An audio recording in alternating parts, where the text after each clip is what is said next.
So hello guys, panibagong property po itong ating pupuntahan. Dito po ito sa Calawag, Quezon, Barangay Kapaluhan. So ito po, barangay road po ito. Proposed barangay road po yan. Kita niyo pathway yan. So ang property pong ating binebenta ay beachfront naman po na may sukat na 2,000 square meter. So ang right of way niya po dito. So yan pong sundan na yan. Yan po ang right of way niya. Meron din po siya dito ang right of way sa kabila dito na masuka lang po. Then doon na po yung property niya. Dito lang po tayo ngayon makikiraan. Kasi ito naman po ay nagpaparaan din naman po. Yung mga nagsiswimming po dito, so diyan po sila nagpa-park. Ito lang po kasi malinis na daan.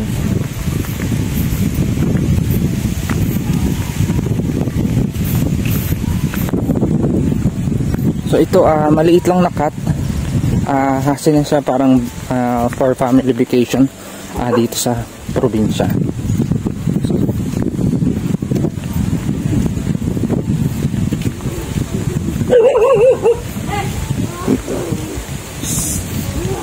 Kiran po.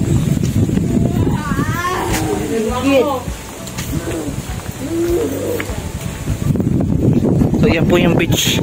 Hibasan nga lang siya. Saan daw pong simula? Ayan, may muhon na. So ito daw po simula ng beachfront. Hindi ito kasamang kubong yan. Hanggang dito lang sa may puno yan. Yan, itong pahaba na ito. So simula dito daw po hanggang doon. So malapit na po sa barangay road. Kita niya po. Then yan po yung beach niya. Ito yung area po niya na 2,000 square meter. Ang gandahan na itong mataas na bahaging ito ay hindi ho basta-basta kumbaga kahit lumalim ang tubig, mataas yung bahagi.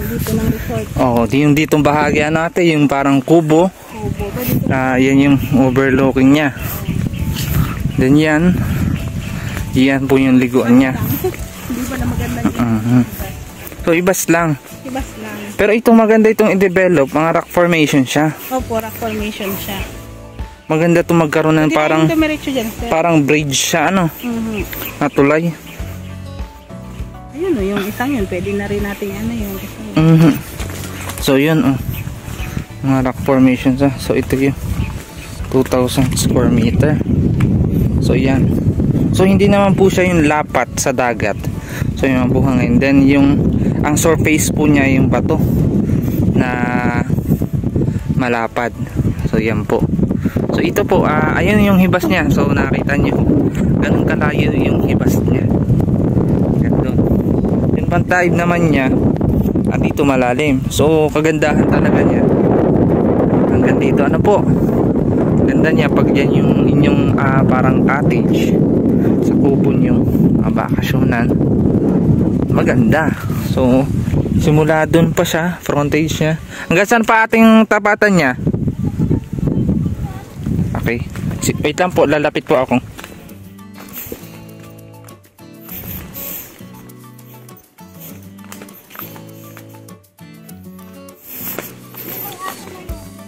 So yan po. Hindi po siya yung buhangin po. Ako mag-rock formation siya, so malapad na So may mga portion ng buhangin naman. So hanggang saan pa ate? May puting aso po yan. Doon mayroon siyang ito sa puti, alin yung aso na yun? Yung may kadugsong na yun. Ito lang baga, ayan. Doon nandun yung huling muhon. Doon, so malapad ang frontage niya, no? So dyan, sa may dito sa paikot dito. Yung kabila niya. Tapos hanggang dun pa. Andun ang huling muhon niya. So possible pagka mga ganyan ang frontage niya, approximately nasa 70 80 ang frontage niya.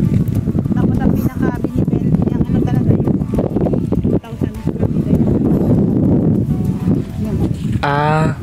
Yun po. At dikit na rin kasi ito eh. Ito talaga siya yung pinaka okay din kahit hindi siya yung buhangin. So tingnan natin yung loob.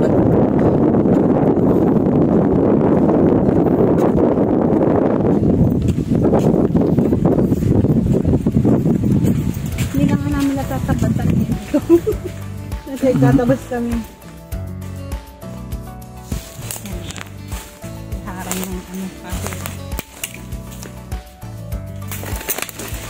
Kasi natitihawan. Siguro mga 2-3 months namin itong hindi napuntahan. So maganda naman natin yung kanyang loob. Ay ito, may muhon din dito. Yan po yan ang pinakamuhon. Muhon ay doon sa likod o dito? Yan yung atin. Ah, okay. Muhon property po yan. So ito po, ito muhon ito. Tapos tatapatan nito ay yung bakal na nadon. Tapos pag ganun. So ito na po yung property. Dito po. Ayan. So mataas na bahagi lang po siya sa dagat. So kasi nga siyang bilang ano. So yan pa. Pag ganun pa ano. Parang ano talaga siya. So pwede siyang maging parang cottage siya no. Na pag ganun. Pwede nun magawa ng cottage. May ano naman kung kayo dun para magkaroon ng CR. Ah, dun. O may nalalawitan po dun. Kung talagang ito ay nadatnan yung malinis po. Kaya nga. Kitang-kita mo po yung ganda ng lugar. Maganda naman siya kasi yan nga. Yung view pa lang yan na dagat. Kagandahan ito pag nagawa ka dito ng cottage. Yan, hindi agad buhangin ng ano mo. Mayroon pang mga... Oo. Kumbaga kahit pa paano, hindi naman siya yung ano, yung kahit lumaki ang tubig, walang pangamba. So hanggang doon pa po siya. Hanggang doon yun, yung punong yan. Then mayroong halos naka-design na din yung kanyang ano, mga coconut ano po. Doon po tayo, papalipad ako ng ano, drone.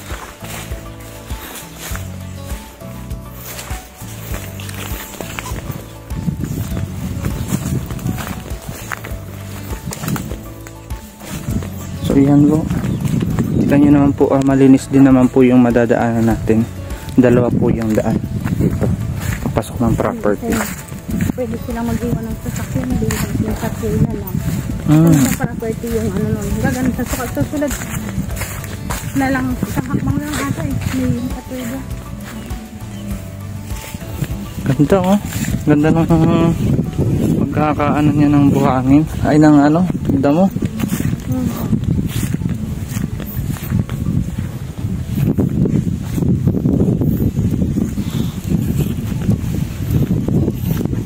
Kuryente, may kapitbahay din naman ano.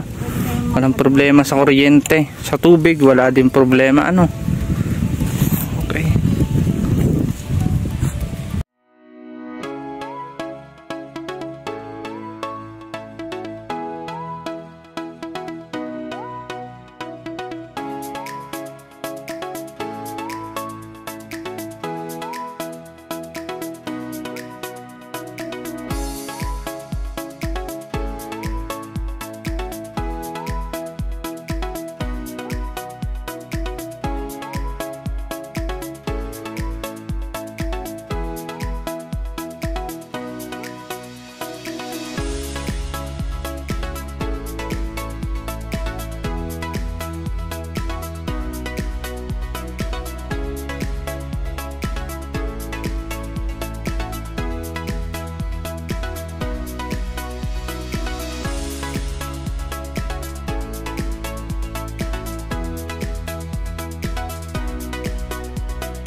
Kung nagustuhan niyo po itong property ito, i-message niyo lamang po ako sa aking number. Available po yan sa WhatsApp at Viber o kaya naman sa aking Facebook account, Peter Purificacion-Ulayaw. At huwag niyo rin kalimutan mag-subscribe para lagi po kayong updated sa aking mga bagong upload na property. Baka sa kasunod na upload ko, ayun na ang farmland na hinahanap mo. Yun lang, maraming salamat sa panonood.